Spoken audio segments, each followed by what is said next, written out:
So let's talk about recruitment, because when people are starting out, mainly that they haven't had much experience in terms of interviewing people or trying to hire the right or the best people. They sometimes feel they haven't got enough money or cash flow to hire those A-star players.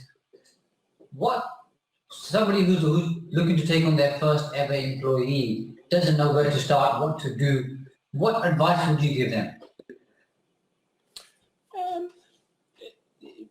And anybody who's worked for me, and there's been a number over the years, and it's not just the headline number, it's the number of come and gone. I've always opened an interview by saying to people, I don't interview people. I'll just sit down. I want to get to know you. I want you to understand you. We're going to have to work close together. So it's important that you understand me and I understand you. And I think that during that conversation, particularly where people kind of relax, you get to know them and you get to understand them. But you're looking at values. And I'm saying to people on a regular basis, tell me 5 really good points about you. Tell me 5 great things. And they'll tell you their attention to detail, their motivation, enthusiasm. And then tell me 5 really bad things. And they'll say, well, I just can't get up in the mornings, and so it's, and then you let them start at 10 and finish at 6, as opposed to being 9 to 5. And it's having that flexibility with people. But mostly it's about their outputs and the fact that people within my business were always measured. Their performance was measured. Some people don't like that. And some people prefer to be in perhaps the public sector. And not everybody can be the same. So it's really about finding somebody that you can work with and that you want to develop, because your first employee is never really going to be the last, because that person won't stay with you forever. But the more that you retain, the more your opportunities of growth will continue. Yeah, absolutely right, because I do something similar, in fact, and I don't interview people nowadays that much because my team do it, but I usually say to people, or I used to anyway, that this is an interview, this is a conversation. You get to know me, I get to know you. Let's have a chat. So I don't think I've got 64 different questions prepared that I'm going to fire off at you, because sometimes I think in an interview, people kind of rehearse those standard questions like, what are your strengths, what are your weaknesses, why should we give you this job, blah, blah, on and on. Yeah, you're right. The kind of question that you said to ask in terms of what are you good at, what are you not so good at, how would your manager describe you, those kind of soft questions open people up. And what I find is people are usually kind of very honest about where they are, how they're thinking, what works for them, what doesn't work for them. And as they become relaxed through that interview, you can tell a lot about them. And at the end, it gives you kind of good guidance and clarity, in fact, if they're going to be right for you and if you're going to be right for them. Because an interview really is, even though it's an employer-employee future relationship, it's about are each party right for one another. And I always make that very clear to people. Now, something else which I've seen a lot, by the way, and it's a bit of a prickly topic to some people, but I know you well, so I'm sure you won't mind me asking, is sometimes people hire a person, or they might have 2 or 3 people in their team who aren't right for the business, but they fail to let them go for different reasons. What's your view on that? And if somebody has an employee who isn't quite right for the business, and they want to let go of them, what kind of advice would you give them just to encourage them to take that next step? I always said, Shaz, people looked at me very strange, particularly in boardrooms. You don't have to like people for them to work for you. And the reason that they call it hiring somebody is because you hire them for 40 hours or however many hours per week. And I think that if you've got an issue with somebody within the workplace, too many people will sit on it and pretend that it doesn't happen, but it will be seen by others outside. And I would always say, you have to deal with it. And often some people are not engaging, or they're not doing something for you. And it's often something very, very simple. Business leaders tend to forget that they're leaders because they're different to other people. And they expect other people to think as quickly and be able to react as quickly and understand as quickly. that's not how the tier of management and directors works. Directors direct, managers manage, and workers work, and people choose their level. With the amount of online training, people can train to be anything they want to be.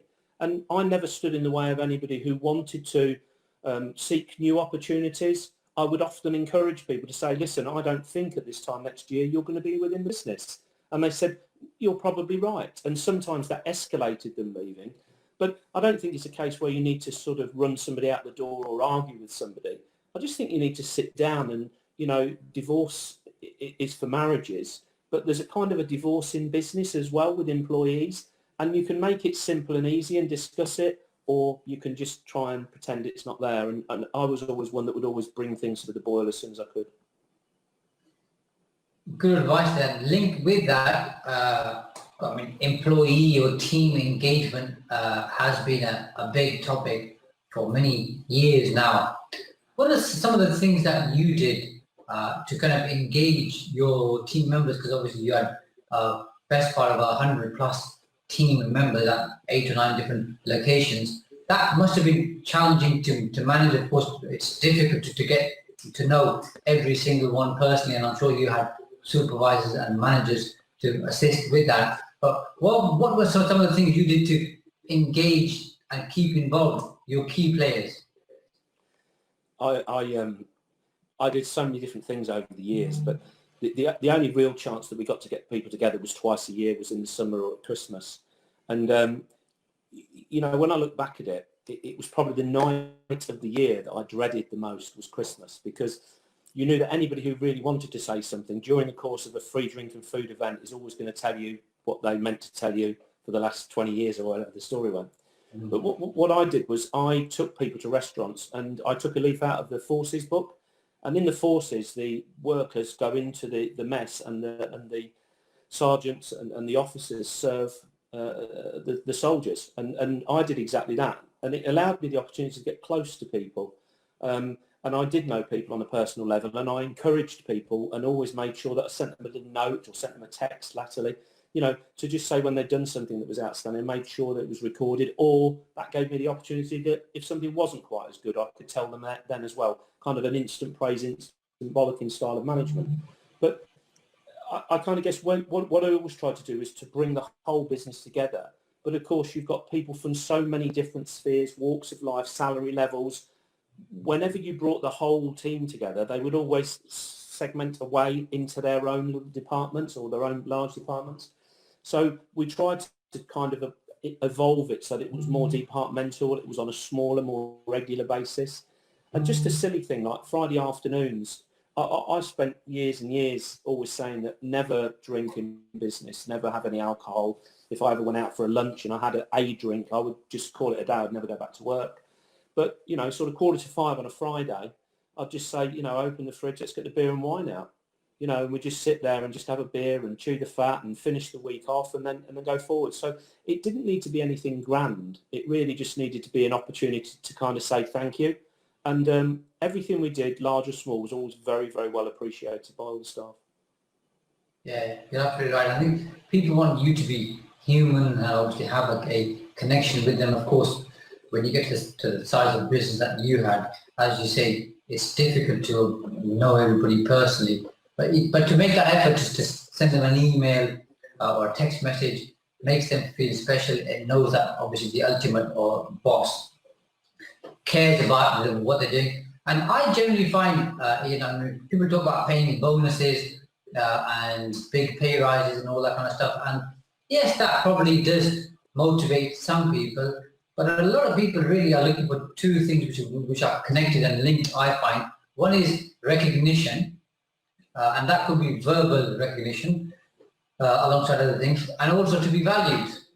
People rather be valued at work as a key player, as somebody who's important, than just be on a bonus and be fixated on doing the next task. And I guess you obviously did that pretty well with talking to people, staying connected, and taking them out for a meal or having a beer. So again, that is probably part of the reason why you were able to obviously grow such a substantial business.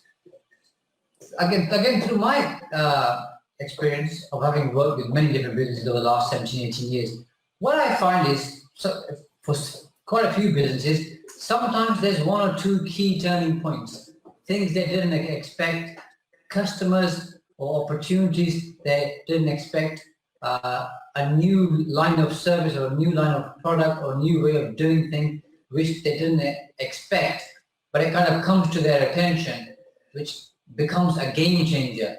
Did anything like that ever happen for you in your business?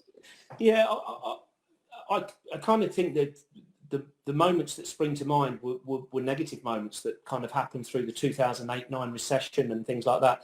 I mean, we always stayed abreast of the marketplace and the market conditions, and we always used what we refer to as Merlin Scott, which is a manual that you probably know, which is a sector guide to all companies in your sector, their gross profitability, net profitability. So we always used benchmarking like that. But you always relied on certain suppliers, and if you looked at Germany and Italy for their exhibitions, they would normally bring products into their market in May and June that would come into us in January. So we always had early indicators of product changes. But at one stage we had 147 kitchen displays and 42 bedroom displays. So again, you needed to be constantly changing. And the word that I use a lot is evolve. A business never ever stands still. It's always evolving. It's always moving. And there's always opportunity. And I liken that sometimes to bars. Most people know that I'm quite a high-spirited person. I don't mind popping out for a beer or two. But I watch a barman and they stand there and wait for you to ask for a drink. And then I go to places where it's a profession like Ireland, and they're busy and they're rushing around and they're doing things. And as business owners, there's always something you do. Don't ever stand still. There's always something to do. I was just laughing to myself there because I remembered you said about the team thing. We did the It's a Knockout for 2 or 3 years for NSPCC charity. Let's take all the staff down. The children, families were all entertained, put a barbecue up, even the organisers of the NSPCC. But the only thing that we didn't factor in was how many injuries we would have on a Monday morning from somebody doing the It's a Knockout scene. So I wouldn't recommend that one. So hopefully that's answered that question.